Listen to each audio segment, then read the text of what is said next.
मैं माननीय एजी साहब से और अन्य जो संवैधानिक संस्थाएं हैं या जिन डॉक्टरों ने इस तरह की रिपोर्ट दी है, मैं उनसे बड़े सत्कार के साथ एक बात पूछना चाह रहा हूं कि आज सरदार जगजीत सिंह डल्लेवाल जी के आमरण अनशन का 25वां दिन है।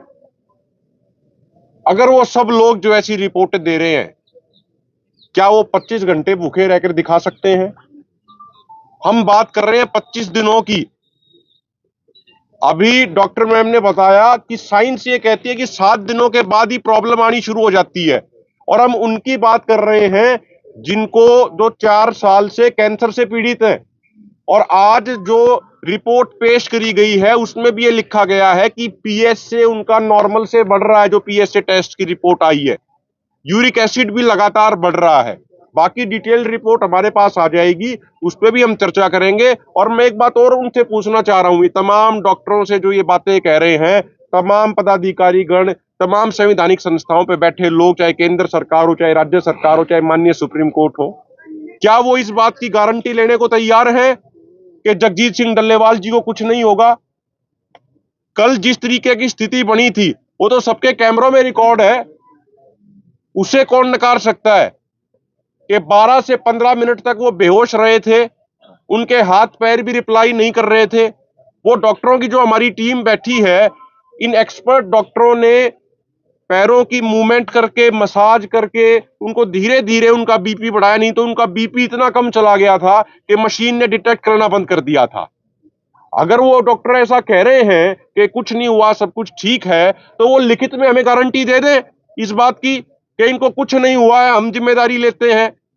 अगर वो ऐसी गारंटी लिखित में दे सकते हैं तो उनका स्वागत, आके वो लिख के दे। अदरवाइज इस तरीके की, मुझे लगता है, एक ये ऐसी टिप्पणी है कि जिसमें ना तो इंसानियत की वो आ रही है, ना उसमें कोई संवेदनशीलता की वो आ रही है। उनको अपनी टिप्पणी, जिन शब्दों का वो इस्तेमाल करें, वो उनको थोड़ा सोच समझ के, चाहे एजी साहब हो, चाहे और वकील साहिबान हो, चाहे डॉक्टर हो, उनको थोड़ा सा उस पे मानवता को ध्यान में रखते हुए, इंसानियत को ध्यान में रखते हुए करना चाहिए। दूसरा सवाल जो आपका आया था कि माननीय सुप्रीम कोर्ट ने कहा कि भाई जरूरत पड़ने पे इनको हॉस्पिटल में शिफ्ट किया जाए। देखिए, हम बिल्कुल स्टैंड बिल्कुल क्लियर कर दें, किसी भी सूरत में, किसी भी कीमत पे सरदार जगजीत सिंह डल्लेवाल जी ये स्टेज, ये मोर्चा नहीं छोड़ेंगे। जहां पर वो अभी हैं वो वहीं रहेंगे। उन्होंने अभी भी ये संदेश दे के हमें भेजा है कि मैं कुर्बानी देने के रास्ते पे मैं चल पड़ा हूं, मेरा 25वां दिन है।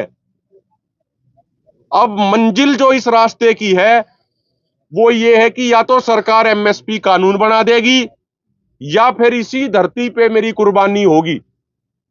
और जैसा मेरे से पहले लखविंदर सिंह औलख जी ने भी बताया कि तमाम नौजवान, बड़ी संख्या में तमाम किसान दिन रात 24 घंटे यहां ड्यूटी देते हैं। आप भी रात को आके देखिए, और उनका स्टैंड बिल्कुल क्लियर है, कंसेप्ट क्लियर है कि अगर पुलिस प्रशासन डल्लेवाल साहब के पास तक जाना चाहता है तो पहले उसे हमारी लाशों के ऊपर से गुजरना पड़ेगा। अब सरकार, प्रशासन, अन्य संवैधानिक संस्थाएं तय कर लें कि वो इतने किसानों की लाशें गिराना चाहती है या नहीं चाहती। यह फैसला उनको करना है। हमारा स्टैंड बिल्कुल स्पष्ट है, हमारा स्टैंड क्लियर है। और सरदार जगजीत सिंह डल्लेवाल जी ने भी यह कहना है उनका कि जितनी गंभीरता आज संवैधानिक संस्थाएं उनकी सेहत को लेकर दिखा रही हैं, अगर इतनी गंभीरता उन 7 लाख किसानों को लेकर दिखाई होती जो आज इस दुनिया में नहीं है, तो शायद ये स्थिति ना पहुंचती। और उन्होंने निवेदन भी किया है कि उनकी सेहत के ऊपर इतना ध्यान देने की बजाय, उनकी तबीयत के ऊपर इतना जोर लगाने की बजाय, वो केंद्र सरकार को डायरेक्ट क्यों नहीं कर रहे कि भाई आपके अलग अलग समय पे जो वायदे, आप उन वायदों को पूरा कीजिए। यही सरदार जगजीत सिंह डल्लेवाल जी की और दोनों फॉर्मों की भावना है। जी एक बार सर वो हो चुकी है डल्लेवाल साहब ਦੀ ਪਰ ਸੁਪਰੀਮ ਕੋਰਟ ਨੇ ਹੁਣ ਅਗਲੀ ਸੁਣਵਾਈ ਹੈ ਜਿਹੜੀ ਉਹ 2 ਤਰੀਕ ਰੱਖਤੀ है, 2 जनवरी। ਕਿਵੇਂ ਲੱਗ ਰਿਹਾ ਤੁਹਾਨੂੰ? देखो, हम सिर्फ एक बात कहना चाह रहे हैं, आज हमारी पूरी लोकतांत्रिक प्रणाली के ऊपर भी एक बड़ा सवाल है। वो सवाल मैं इसलिए कह रहा हूं, वो सवाल भविष्य का है। वो सवाल ये है कि यदि देश का पेट भरने वाले किसान की अपनी मांगे पूरी कराने के लिए, खुद से हुए वायदे पूरे कराने के लिए अगर भूखे रहकर उनकी शहादत या कुर्बानी हो जाती है, तो मुझे लगता है हमारे पूरे सिस्टम में कोई भी ऐसी संस्था नहीं बचेगी जिसके ऊपर एक सवालिया निशान ना खड़ा हो। बाकी माननीय सुप्रीम कोर्ट हमारे लिए बड़े सत्कार के योग्य है, सम्मान के योग्य है, और इसीलिए सरदार जगजीत सिंह डल्लेवाल जी कल नाजुक हालत में होने के बावजूद वीडियो कॉन्फ्रेंस के माध्यम से जुड़े थे। वो अलग बात है कि 12 से 15 मिनट तक वो जुड़े, लेकिन उनको अपनी बात रखने का समय नहीं दिया गया। वो उन्होंने अपनी भावना आज लिखित तौर पे प्रकट कर दी। अभिमन्यु जी, मेन क्वेश्चन है जो आप कह रहे हो कि रिपोर्ट्स पे सवालिया चिन्ह लगा रहे हो आप सुप्रीम कोर्ट में जो दी है, तो कहीं ना कहीं लगता है कि उसमें कॉन्ट्राडिक्शन है, क्योंकि आपके डॉक्टर्स बता रहे हैं क्रिटिकल कंडीशन है लेकिन वहाँ स्टेबल बताई जा रही है। देखो, अब डॉक्टर क्या रिपोर्ट दे रहे हैं क्या नहीं दे रहे, मुझे लगता है कि वो तो उसका जवाब खुद दे पाएंगे।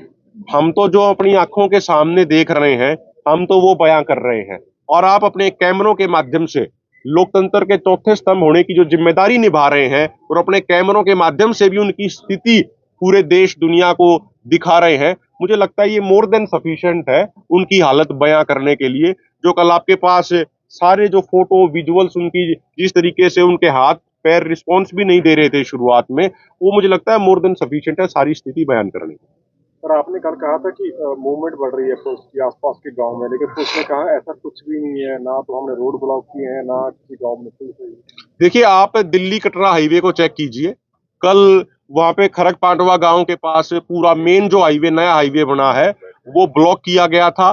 कुछ पत्रकार, हमारे को ये भी सूचना मिली है कि कुछ पत्रकार साथियों ने जब उस विजुअल्स को चलाया, वो विजुअल्स मैंने भी देखे थे कुछ पत्रकार साथियों के चैनल पे, तो मुझे सुनने में आया, हमारे कुछ साथियों ने बताया, हरियाणा के साथियों ने, कि उन पत्रकारों पे भी दबाव डाला जा रहा है कि आप इसको डिलीट कीजिए। और ज्यादा दूर जाने की जरूरत नहीं, आप हंसडेर में चले जाइए, ये साथ में गांव है। हंसडेर में फोर्स है या नहीं है, आप अपने कैमरों से खुद दिखा दीजिए। इधर पीपल था गांव में है, वहां पे बड़ी संख्या में फोर्स डेप्लॉय करी गई है नहीं करी गई है, आप अपने कैमरों के माध्यम से ही दिखा दीजिए, उसी बात से सारा सच मालूम पड़ जाएगा। हरियाणा और पंजाब दोनों की तरफ से फोर्सेस की मोबिलाइजेशन लगातार बढ़ाई जा रही है, लेकिन जितनी बड़ी संख्या में कल सरदार जगजीत सिंह डल्लेवाल जी की इतनी नाजुक हालत को देख के नौजवान यहां पहुंच गए, और दिन रात नौजवान पूरे अलर्ट मोड पे रह के, खासकर रात के समय हमारी जो पूरे अलर्ट करने के लिए जो गाड़ियां चलती हैं, जो ट्रैक्टर चलते हैं, नौजवान जितनी मुस्तैदी से ड्यूटियां दे रहे हैं, उसके कारण अभी वो यहाँ पे हमला करने की हिमाकत नहीं कर पा रहे हैं। लेकिन वो कोई लूप होल तलाश करने की कोशिश कर रहे हैं कि कहीं उनको लूप होल मिल जाए, उसके बाद वो हमला करें। तो कहा गया है ਜਿਹੜਾ ਸੁਪਰੀਮ ਕੋਰਟ ਹੈ ਉਹ ਡੱਲੇਵਾਲ ਨੂੰ ਚੱਕਣ ਦਾ ਹੁਕਮ ਵੀ ਦੇ ਸਕਦਾ ਹੈ, ਤੁਸੀਂ ਇਹਦੇ ਕੀ ਕਹਿਣਾ ਚਾਹੁੰਦੇ ਹੋ? देखिए, मैंने आपको एक बात पहले ही स्पष्ट कही कि सरदार जगजीत सिंह डल्लेवाल जी कुर्बानी के रास्ते पर चल पड़े हैं। आज उनको 25वां दिन है। जो मंजिल है इस रास्ते की, वो या तो एमएसपी गारंटी कानून है, या इसी जगह पे उनकी कुर्बानी, उनकी शहादत है। इसके अलावा वो कोई तीसरा ऑप्शन उस मंजिल के लिए है नहीं। बहुत बहुत धन्यवाद।